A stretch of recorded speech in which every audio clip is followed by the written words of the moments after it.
اللہم اخرجنا من الظلمات الوہم واکرمنا بنور الفہم وافتح علینا ابواب فضلک ویسر علینا خزائن علمک سبحانک لا علم لنا الا ما علمتنا انک انت العلیم الحکیم۔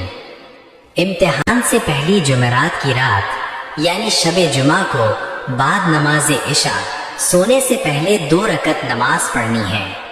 پہلی رکعت میں سورہ کافرون، دوسری رکعت میں سورہ اخلاص پڑھنی ہے۔ سنت کے مطابق درود شریف پڑھ کر اور یہ دعا پڑھ کر سو جانا ہے۔ تہجد میں اٹھ کر تھوڑا سا مطالعہ کر لینا ہے خاص مقامات کا، اور جب پیپر شروع کرنے سے پہلے سب سے پہلے یہ دعا پڑھیں، درود شریف پڑھیں، اس کے بعد کلمہ پڑھیں لا الہ الا اللہ محمد الرسول اللہ، بسم اللہ پڑھیں۔ اس کے بعد سب سے پہلے آسان سوالات کو حل کریں۔ جب پرچہ دے دیں تو پھر 2 رکعت نماز پڑھیں اور دعا کریں اور اچھے نمبروں کا گمان رکھیں، اور پرچہ کرنے کے بعد کتاب نہیں کھول کر دیکھیں۔ انشاءاللہ کامیابی ملے گی۔